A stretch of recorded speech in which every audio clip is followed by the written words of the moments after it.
Di tengah bentang alam luas Kerinci yang mempesona, berdiri sebuah kampus tempat para generasi bangsa menempa diri.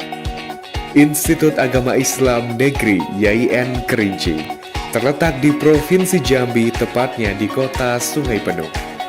Satu-satunya perguruan tinggi keagamaan negeri di wilayah Kerinci, Sungai Penuh. Kampus ini dikelilingi oleh bentang alam yang luas nan menawan, menciptakan lingkungan belajar yang nyaman dan asri. Dengan akses strategis dari berbagai penjuru, YIN Kerinci menjadi pilihan utama bagi mereka yang mencari pendidikan tinggi berkualitas. YIN Kerinci memiliki 3 lokasi kampus strategis. Kampus utama terletak di Jalan Kapten Muradi, Sungai Liuk, Kecamatan Pesisir Bukit, Kota Sungai Penuh, Provinsi Jambi. Kampus 1 terletak di Jalan Kapten Muradi Kotololo, Kecamatan Pesisir Bukit, Kota Sungai Penuh. Kampus 3 di Jalan Depati Parbo, Tanjung Pau Hilir, Kecamatan Keliling Danau, Kabupaten Kerinci.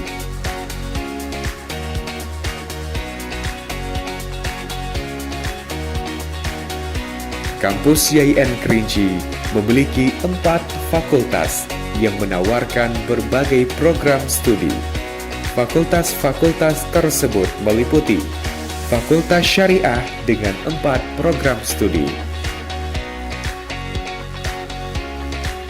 Fakultas Usuluddin Adab dan Dakwah dengan 5 program studi,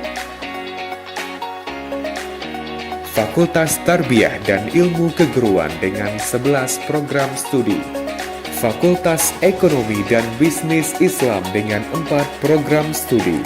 Selain itu, YIN Kerinci juga menawarkan program Pasca Sarjana dengan 3 program studi. Sejak berdirinya pada 30 Juni 1997 sebagai Sekolah Tinggi Agama Islam Negeri atau STAIN Kerinci di bawah kepemimpinan Dr. Nuh Said Ridwan, kampus ini terus berkembang dan bertransformasi hingga menjadi YIN Kerinci pada 2 Agustus 2016. Assalamualaikum warahmatullahi wabarakatuh. Selamat pagi Bapak dan Ibu penilai yang saya hormati. Perkenalkan, nama saya Jainul Fikri Al-Habibi, Program Pendidikan Profesi Guru dalam Jabatan tahun 2025 dari Lembaga Pendidikan Tenaga Kependidikan atau LPTK Institut Agama Islam Negeri Kerinci. Saya merupakan guru di MTS Negeri 4 Langkat, mengampu mata pelajaran fikih jenjang MTS. Video ini merupakan video praktik pembelajaran sebagai bagian dari uji kinerja atau UKIN dalam rangka penilaian kompetensi pedagogik dan profesional. Adapun topik pembelajaran yang saya tampilkan berjudul Taharah, yang disusun berdasarkan modul ajar yang telah divalidasi oleh dosen dan guru PAMO. Melalui video ini, saya berharap dapat menunjukkan pelaksanaan pembelajaran yang aktif, interaktif, dan berpusat pada peserta didik. Terima kasih atas perhatian Bapak atau Ibu penilai. Wassalamualaikum warahmatullahi wabarakatuh. Assalamualaikum. Waalaikumsalam warahmatullahi wabarakatuh. Apa kabar semuanya? Baik.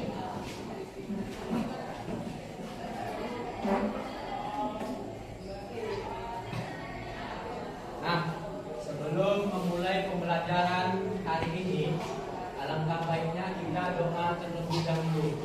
Dok, yang biasa memimpin doa siapa? Pak, pimpin doa.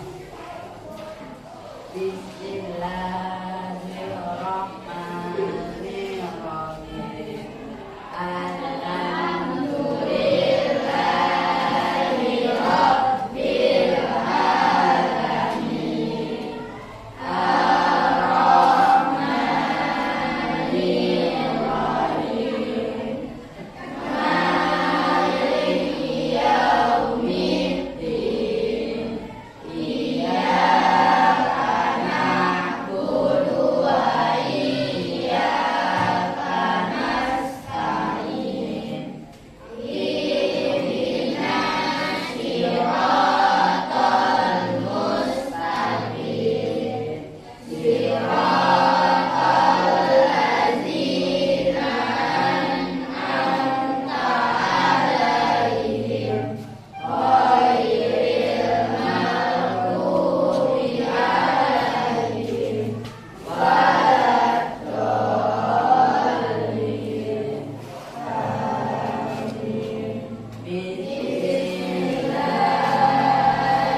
Amira Zahra,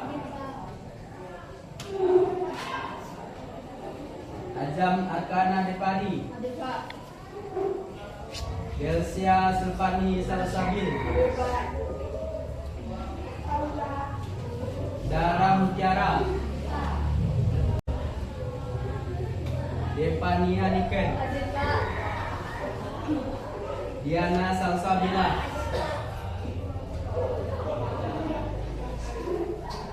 Elsa Sabila, Inaya Atifa,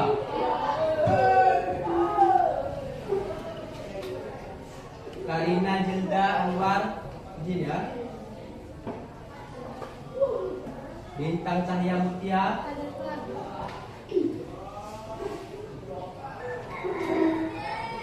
Lutfi Habibi,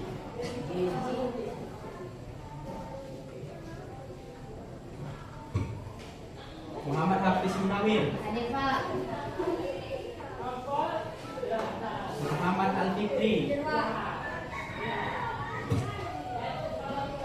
Muhammad Ramadan Setiawan, Muhammad Ramanda.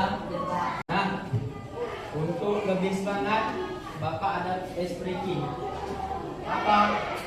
Jika Bapak nanya, apa kabar semuanya? Kalian jawab, Alhamdulillah, luar biasa, Allah. Apa kabar semuanya?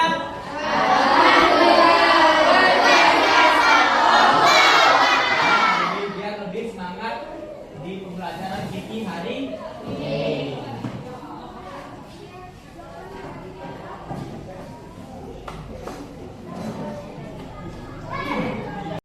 Baik anak-anak, materi kita hari ini ialah tentang tahu tahara? Apa itu tahara? Bersuci. Nah, adapun manfaat kita mempelajari bersuci, di antaranya menunjukkan pentingnya keimanan dalam realitas kehidupan sehari-hari. Yang kedua, menerapkan perilaku bersih sebagai implementasi dari penerapan tata cara bersuci. Yang ketiga, menjaga diri dan lingkungan sekitar agar tetap bersih dan suci. Nah, di sini ada gambar.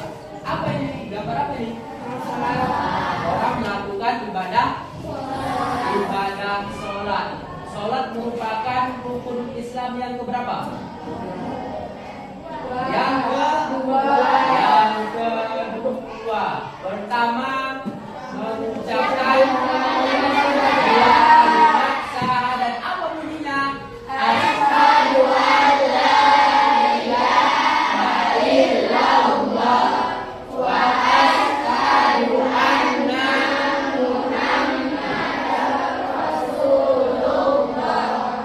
yang kedua, rukun Islam yang kedua, mendirikan sholat. Yang ketiga, berpuasa pada bulan Ramadan. Yang keempat, bayar zakat. Yang kelima, naik haji bagi yang mampu. Nah, di sini ada orang yang melakukan sholat taharah. Di situ ada tentang najis, kan?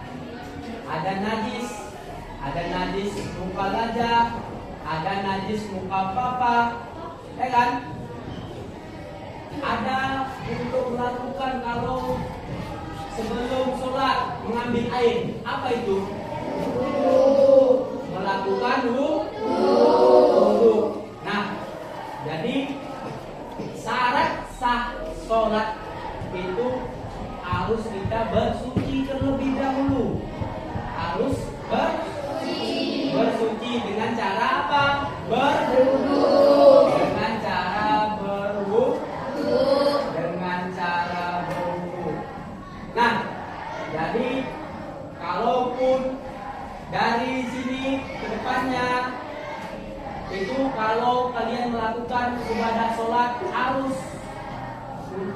melakukan wudhu terlebih dahulu. Harus melakukan wudhu. Baik, anak-anak, masih dengan materi tentang toharoh.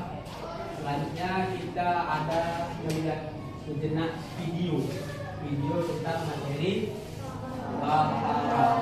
Yuk perhatikan dengan baik dan benar, jangan ikut wajahnya ke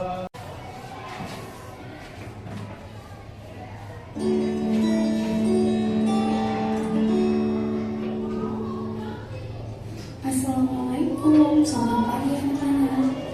Sudah siap untuk belajar? Hari ini kita akan belajar tentang bersuci atau taharah. Yuk kita simak penjelasan berikut. Bersuci disebut juga taharah. Bersuci adalah mensucikan diri dari hadas dan najis. Najis adalah kotoran yang menjadi sebab terhalangnya seseorang untuk beribadah kepada Allah. Orang muslim yang menyebabkan terhalangnya orang itu untuk melakukan ibadah.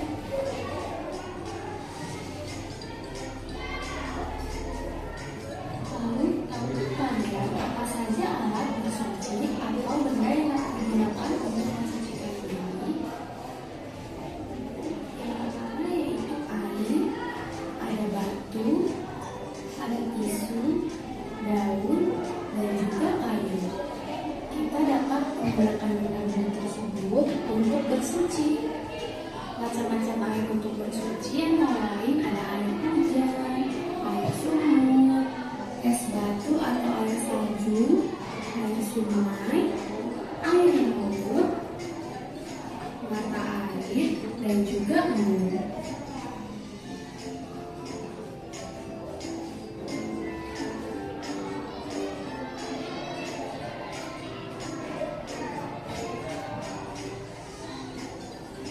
Macam-macam najis yaitu ada 3, ada najis berat atau najis mikrozo, najis sedang atau najis mutawasito, dan najis ringan atau najis mukhafadah.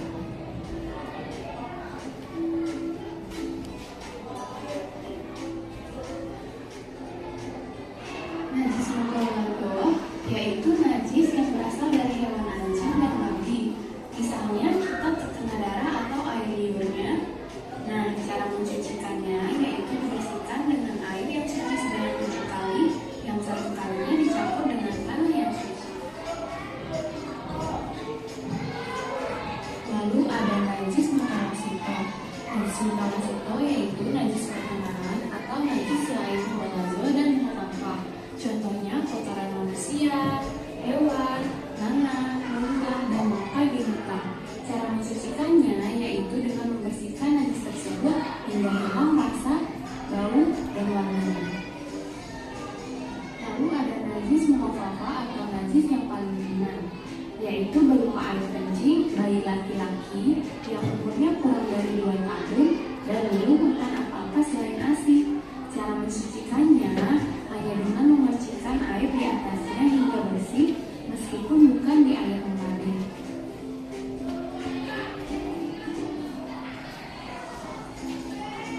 Cara bersuci antara lain, untuk hadas kecil kita dapat bersuci dengan wudhu atau tayamum. Untuk hadas besar kita dapat bersuci dengan mandi. Untuk buang air kita bisa bersuci dengan cara istinja. Apa sih wudhu, mandi, istinja, dan tayamum? Yuk kita simak. Wudhu adalah salah satu cara mensucikan anggota tubuh dengan air. Kita biasanya melakukan wudhu sebelum sholat dan beribadah. Seorang muslim diwajibkan bersuci setiap akan melaksanakan sholat. Yang selanjutnya yaitu tayamum. Tayamum adalah pengganti wudhu, yaitu dengan mensucikan diri menggunakan tanah atau debu yang bersih dan suci. Tayamum dilakukan saat sakit dan tidak boleh terkena air, atau sedang berada di tempat yang tidak ada air sama sekali. Selanjutnya ada mandi. Mandi adalah bersuci dengan cara meratakan air ke seluruh tubuh dari ujung kepala hingga ujung telapak kaki dengan Mandi wajib dilakukan apabila berhenti dari haid dan nifas, memandikan mayat, atau untuk orang yang mualaf. Selanjutnya ada istinja. Istinja adalah membersihkan diri dari kotoran setelah buang air besar atau buang air kecil. Jika tidak ada air, kita dapat membersihkan kotoran dengan menggunakan tisu.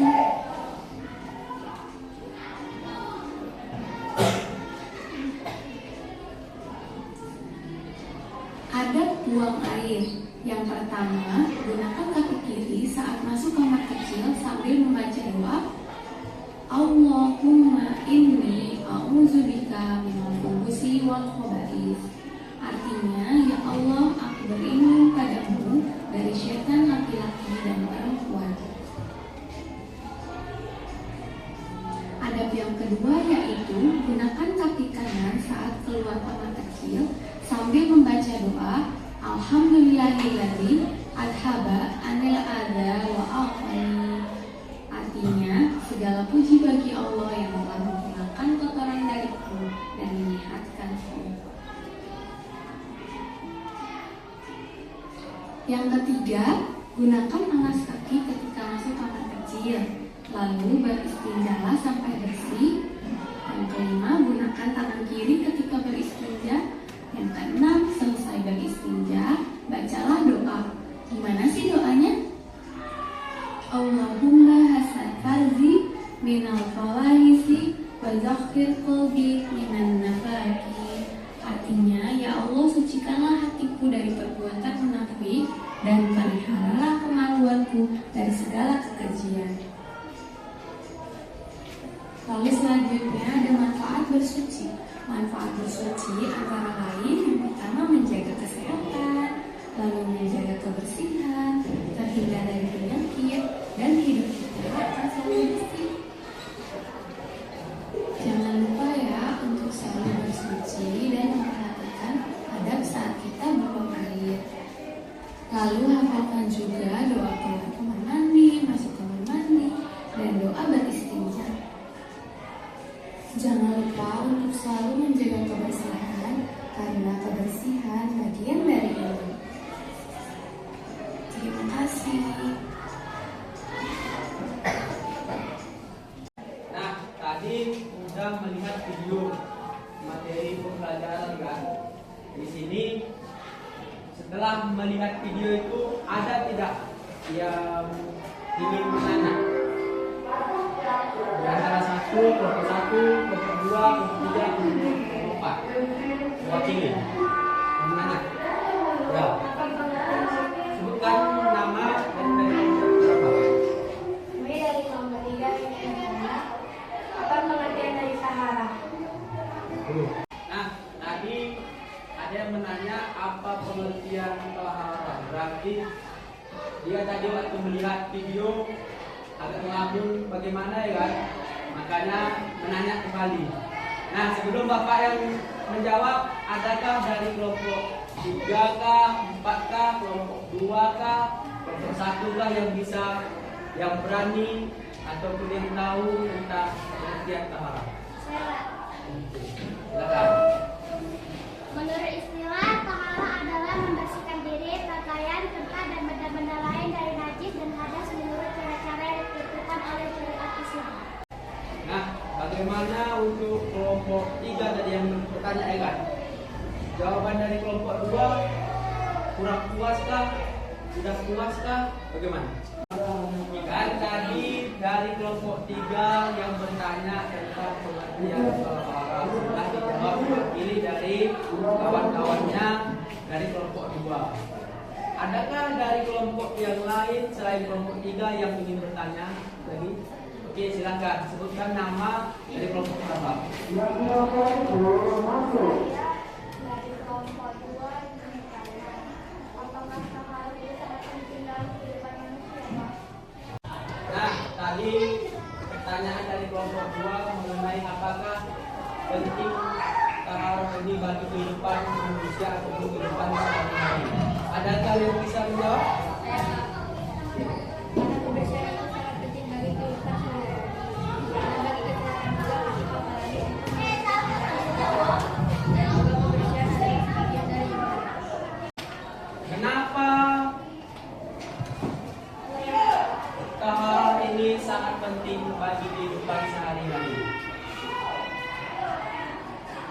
Yang pertama, untuk dari segi kesehatan kita, kalau sudah bersih, enak juga dipandang.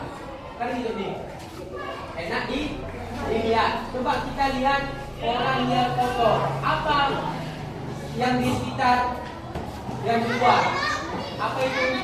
Ada ODGJ, tahu kan? Tahu. Kalian melihat itu enak nggak memandangnya? Enggak. Tidak, Tidak enak. tidak enak. Jadi kebersihan itu sebagian dari iman. Nah, tadi sudah Bapak kasih bahan LKPD sama kelompok 1, kelompok 2, 3, dan kelompok 4. Jadi coba untuk dipresentasikan sesuai dengan kelompoknya masing-masing. Apa hasil dari identifikasi tentang perkara? Coba siapa kelompok berapa dulu maju? Kelompok 2 juga dulu.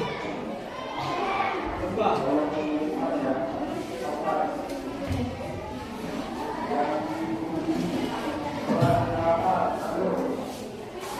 Yang lainnya ikut enggak?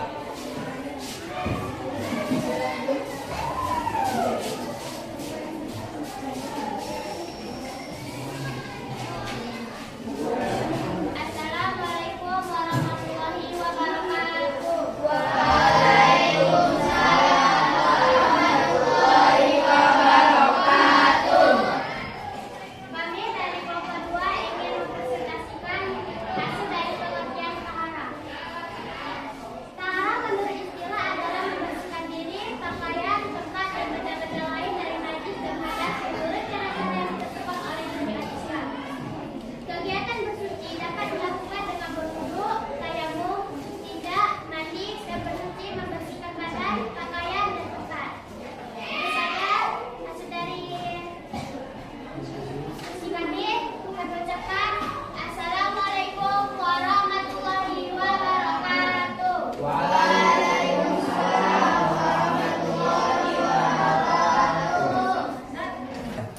Apakah kelompok lain ada yang ingin bertanya? Saya dari kelompok 1 yang bertanya kepada kelompok 2. Pertanyaannya adalah apa yang dimaksud dengan tahara menurut teks?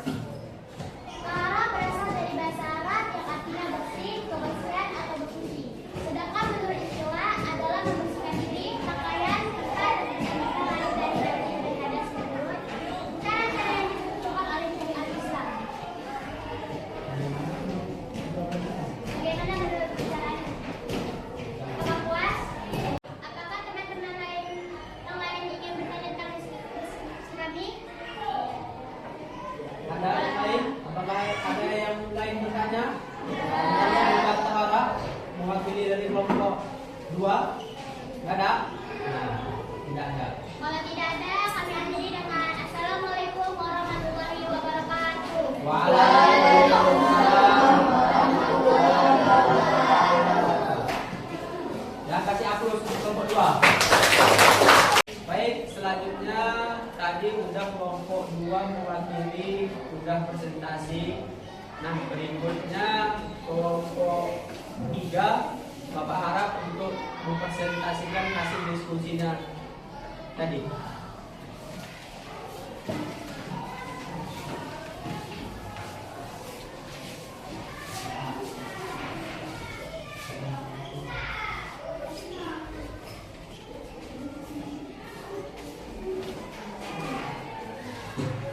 Assalamualaikum warahmatullahi wabarakatuh. Waalaikumsalam warahmatullahi wabarakatuh. Kami dari kelompok 3 ingin mempresentasikan hasil diskusi kelompok kami. Menurut kami, dalam agama Islam kebersihan itu penting, apalagi sebelum kita sholat dan sudah berharap, yaitu bersuci dari hadas dan najis. Allah bukan cuma membersihkan badan saja, tapi juga membersihkan hati dari sifat-sifat jelek seperti iri dan dengki. Jadi sebelum membersihkan badan, kita harus membersihkan hati dulu. Hadas itu ada yang tidak suci, misalnya setelah membuang air kecil atau besar. Hadas ada 2 jenis, hadas kecil dan hadas besar. Kalau hadas kecil, kita bisa bersuci dengan wudu atau tayamum. Kalau hadas misalnya sekolah bahasa atau baik kita harus mandi wajib. Sejauh ini ada yang bertanya? Nah, untuk itu kelompok 3 udah mempresentasikan hasil diskusinya. Adakah kelompok 1 yang ingin bertanya, kelompok 2, kelompok 4? Boleh, silakan. Untuk ke kelompok 3. Saya dari kelompok 4 ingin bertanya tentang apa perbedaan antara najis dan hadas menurut teks.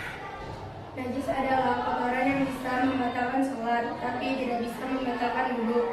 Sedangkan hadas yaitu keadaan tidak suci, misalnya setelah buang air kecil atau besar. Bagaimana untuk jawabannya? Sudah. Sekian presentasi dari kami. Assalamualaikum warahmatullahi wabarakatuh.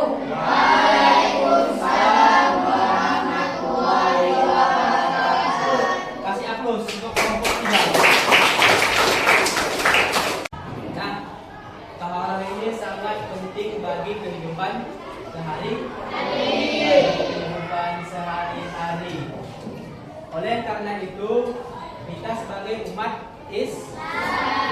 Islam hendaknya berperilaku taharah atau bersuci. Apa saja contoh perilaku yang bersuci? Yang pertama, menjaga kebersihan diri sendiri seperti mandi. Berapa kali? 2 kali sehari, pagi dan sore. Mencuci tangan setelah keluar dari rumah. Harus cuci tangan. Karena apa? Takut dari luar itu banyak kena kotoran dari luar, harus juga dicuci. Harus juga cuci tangan. Selanjutnya, menjaga kebersihan lingkungan. Apa itu termasuk di lingkungan kita sekitar? Contohnya di dalam kelas, kalau ada kotoran harus kita juga bersihkan.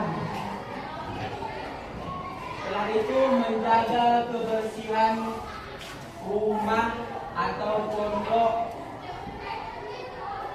tempat kita bersekolah, seperti menyapu, mengepel, mencabut rumput. Itu juga termasuk perilaku tahar.